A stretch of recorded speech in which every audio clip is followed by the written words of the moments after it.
ખરેદી પ્રાથમિક શાળા દરેક બાળકને નમસ્કાર. આજે આપણે ગણિતમાં ધોરણ 6 ત્રીજું ચેપ્ટર સંખ્યા સાથે રમતનું સ્વાધ્યાય 3.2 જોવાનું છે. આ પહેલાં આપણા મગજમાં આવવું જોઈએ વિભાજ્ય સંખ્યા એટલે કઈ સંખ્યા જેના 2 કરતા વધારે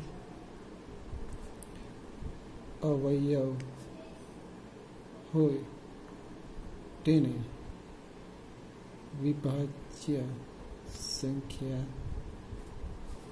કહે છે. જાણે કે આપણે જોઈએ તો બે વિભાજ્ય અવિભાજ્ય એના અવયવ કેવા પડે છે તો 2 અને 1 જ પડે છે. ચાલો 2 કરતા 4 એટલે 2 દુ 4 અને 4 એટલે 4 4 એટલે 4ના અવયવ કયા છે તો 1 2 અને 4 બરાબર.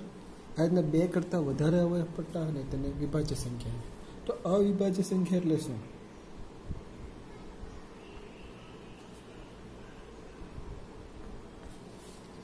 જેના અવયવ 1 અને સંખ્યા પોતે જ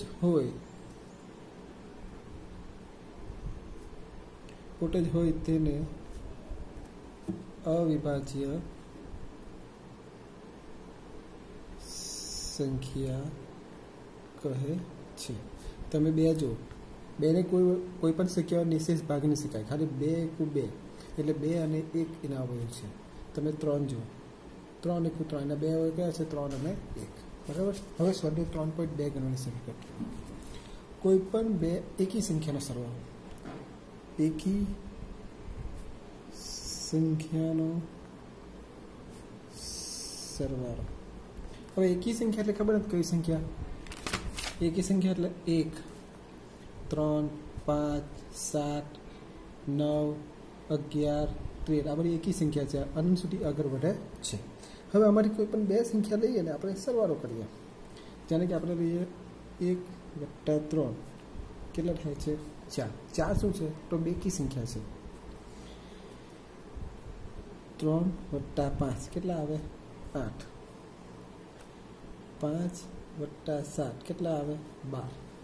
એટલે હંમેશા એકી સંખ્યાનો સરવાળો હંમેશા કેવો આવે છે બેકી સંખ્યા જ મળે છે બરાબર. હવે બેકી સંખ્યાનો સરવાળો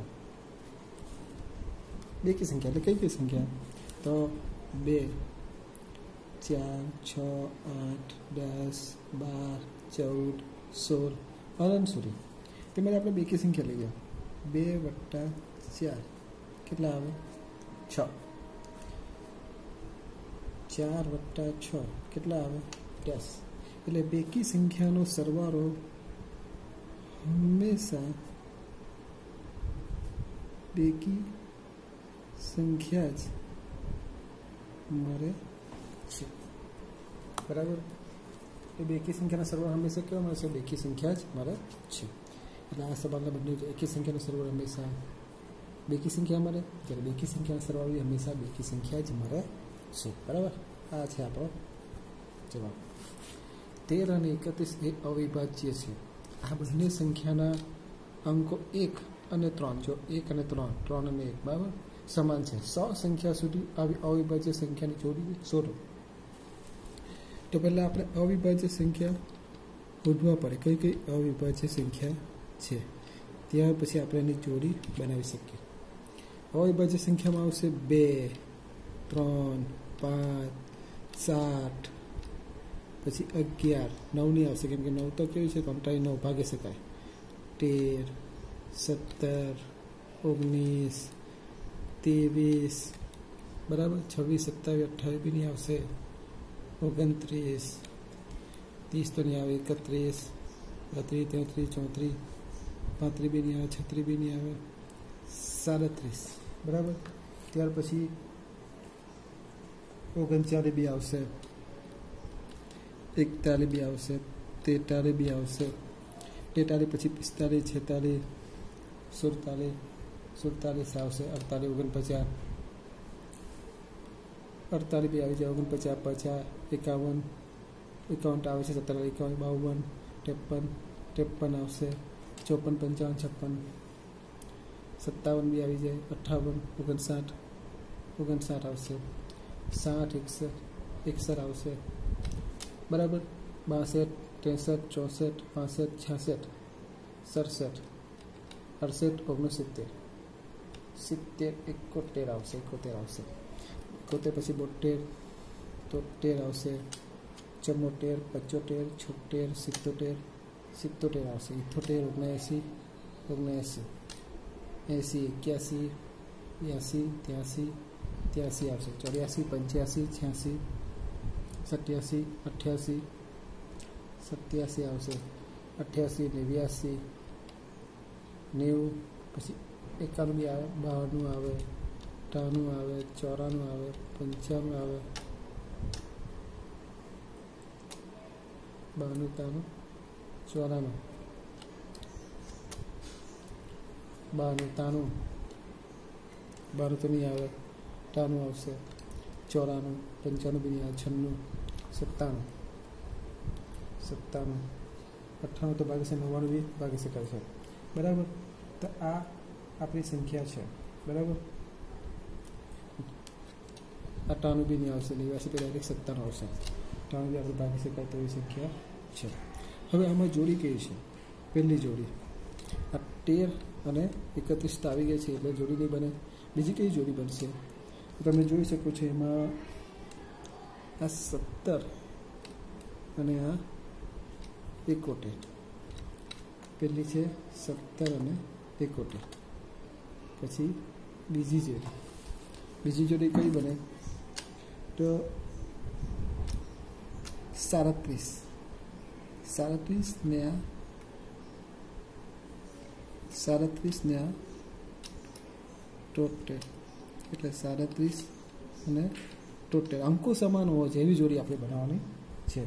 ત્યાર પછી છેલ્લી એક જોડી બનશે હજુ બી આ 79 97 તો ત્રીજી જોડી કઈ બને?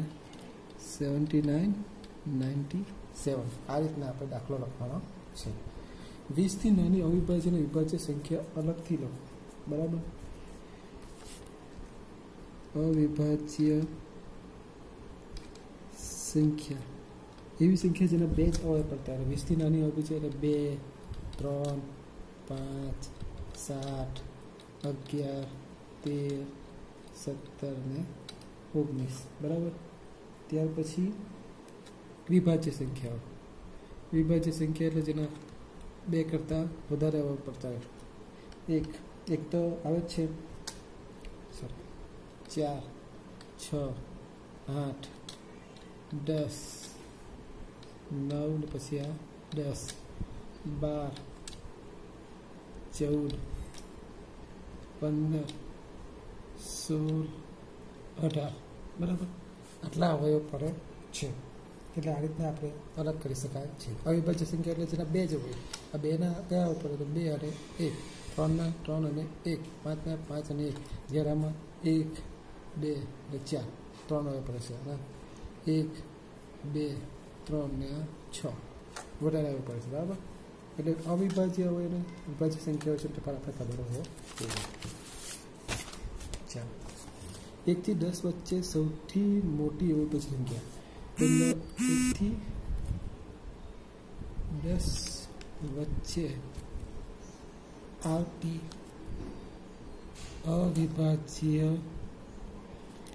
સંખ્યા બરાબર 1 અવિભાજ્ય સંખ્યા સોરી અવિભાજ્ય એટલે 2 3 5 7 આ અવિભાજ્ય સંખ્યા આવે છે। એટલે 1 થી 10 વચ્ચે સૌથી મોટી અવિભાજ્ય સંખ્યા બરાબર એ કઈ સંખ્યા મળી છે? 7 આવે છે. આ રીતના આપણે લખવાનું છે. નીચેની સંખ્યાઓને બે એકી અવિભાજ્ય સંખ્યાઓના સરવાળા તરીકે દર્શાવો. એટલે અહીંયા સંખ્યા કઈ છે? પહેલી છે 44. તમે ચોપડીમાં રકમ જોશો ને ત્યારે તમને ખબર પડશે. 44 ને બે એકી, સૌથી મોટી એકી સંખ્યા 44 થી નીચેની આપણે હેર કરેલો, એટલે 43 પણ છે, પણ આપણે એક એમાં ઉમેરી શકતા, એટલે આપણે 41 થઈ જાય. 41 + 3 એટલે 44 થઈ જાય. બરાબર. આ બીજી બી છે 8. 31 + 13. તમે જોજો આ સરવાળો થઈ શકે છે. 2 36 એટલે સૌથી મોટા 31 + 5.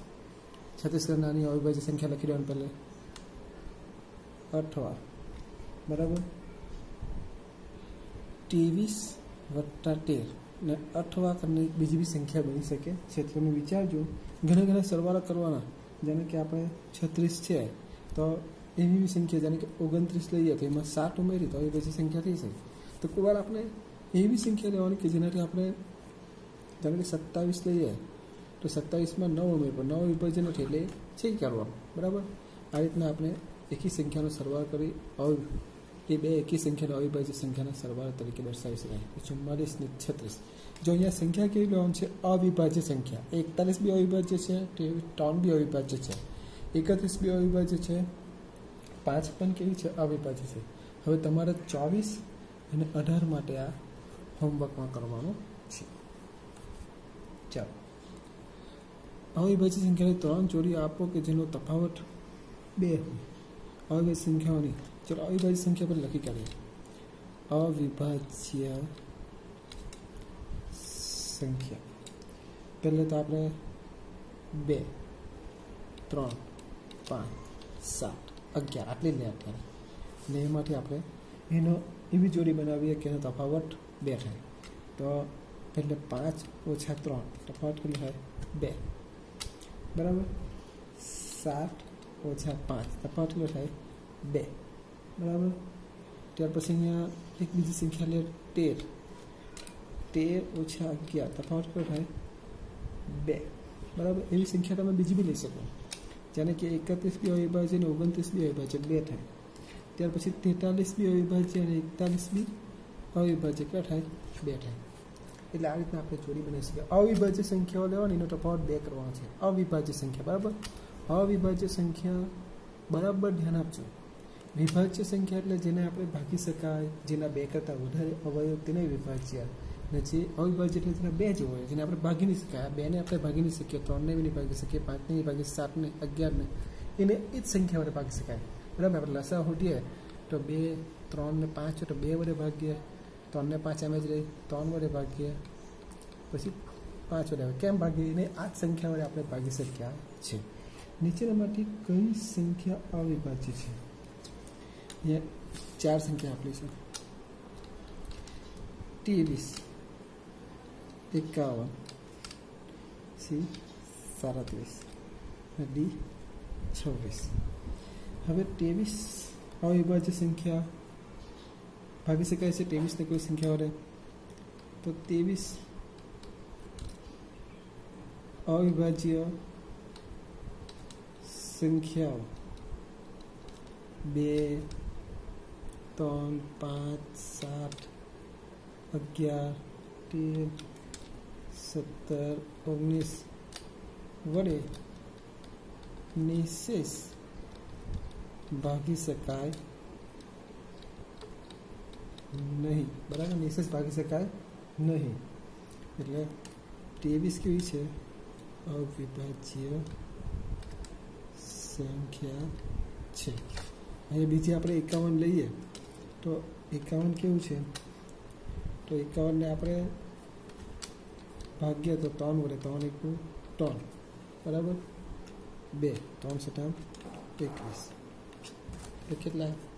એ 3 વડે ભાગી શકાય, 3 વડે ભાગી શકાય 51. એટલે એ કેવું છે? અવિભાજ્ય નથી. બરાબર. ત્યાર પછી આપણે સંખ્યા લઈએ 37 ने भागी शकाय कोई भी संख्या वडे 2, 3, 5, 7, 11, 13, 17, 19 बराबर 23, 29, 31 वडे भागी शकाતું નથી. એટલે 37 કેવું છે? એ અવિભાજ્ય સંખ્યા છે. બરાબર. ત્યાર પછી છેલ્લું છે 26. તમે જુઓ ને 26 તો 2 વડે ભાગી શકાય એટલે અવિભાજ્ય નથી. 100 કરતાં નાની ક્રમિક અને 60 વિભાજ્ય સંખ્યા લખો જેમની વચ્ચે કોઈ પણ અવિભાજ્ય સંખ્યા ન હોય. બરાબર. 100 કરતાં નાની 60 ક્રમિક અવિભાજ્ય સંખ્યાઓ જેમની વચ્ચે અવિભાજ્ય સંખ્યા નહીં હોય એટલે વિભાજ્ય સંખ્યા લખવાની પણ અવિભાજ્ય નહીં હોવો જોઈએ. બરાબર. એટલે ઉકેલમાં આપણે લખીએ 100 કરતાં નાની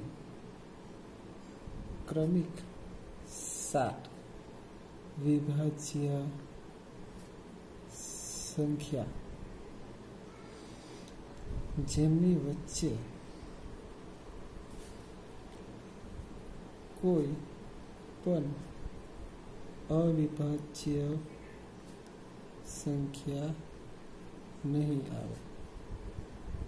ચાલો 1, 2, 3 પછી 4 આવી જાય એટલે એ તો 2, 3 પછી આપણે 8, 10 કોઈ બી સંખ્યા વિચારજો તમે તો અહીંયા છેલ્લે તમે 90, 91 ને ભાગી શકાય, 91 ભાગી શકાય, 92 ને ભાગી શકાય, 93 ને ભાગી શકાય, 94 ને ભાગી શકાય, 95 ને ભાગી શકાય, 93 ને 3 વડે ભાગી શકાય છે, 55 ને ભાગી શકાય અને 96 ને ભાગી. આ 7 ક્રમિક સંખ્યાઓ છે. બરાબર. નીચેની દરેક સંખ્યાઓને 3 એકી અવિભાજ્ય સંખ્યાઓના સરવાળા તરીકે દર્શાવો. હવે આને 3 તો આપણે લઈએ 13 વત્તા 5 18, 18 વત્તા 3 21 અવિભાજ્ય સંખ્યાના સરવાળા તરીકે. બરાબર. આ 3, 5 અને 13 અવિભાજ્ય સંખ્યા છે. બરાબર. તે રીતના આપણે બીજી સંખ્યા લઈએ 61 આપણે લઈએ ને તો 61માં કઈ કઈ સંખ્યા આવે તે આપણે જોવાનું. 61 એટલે પહેલાં આપણે શું લખી દઈએ એકદમ નજીકની હતી એટલે આપણે જોઈએ તો 41 વત્તા 13 અમે પહેલાંથી આટલા થોડાક સમજીને ગણેલા છે ને 7 એ તમે એમ બી લઈ શકતો કે બીજી સંખ્યા 61થી નાની હોય તો 59 વત્તા 2 બી. બરાબર ને 59 વત્તા 2 બી લઈ શકાય. પણ 3 સંખ્યાનો સરવાળો પૂછે છે, 2 સંખ્યાનો સરવાળો નથી. એટલે આપણે તમે જાણે કે 53 લઈ રહ્યા 53 પ્લસ જોવા જઈએ તો 60 થાય વત્તા 1 નહીં ચાલે પાછું 3 સંખ્યાનો સરવાળો એટલે આપણે આ રીતના ગણતરી કરવી પડે. એટલે 60, 13 અને 41 અવિભાજ્ય સંખ્યા છે. ચલો દાખલો 3.1માં 20 કરતાં નાની અવિભાજ્ય સંખ્યાની 5 જોડી લખો કે જેનો સરવાળો 5 વડે ભાગી શકાય. બરાબર. હવે અવિભાજ્ય સંખ્યા આપણે સમજી ગયા છે 2, 3, 5, 7, 11, 13, 17, 19. બરાબર. એનો સરવાળો એટલે 2 વત્તા 3 બરાબર 5. સરવાળા 5 ને 5 વડે નિઃશેષ ભાગી શકાય છે. ત્યાર પછી આપણે જોઈએ તો બીજો એક સરવાળો જેમાં આપણે સરવાળો કેવો થયો છે 5 વડે ભાગી શકાય 13 વત્તા 2 એટલે 15. સરવાળા 15 ને 5 વડે નિઃશેષ ભાગી શકાય છે. દાખલા 3 તમે બનાવજો. આવી અહીં આપણે સ્વાધ્યાય 3.2 પૂરું કરીએ.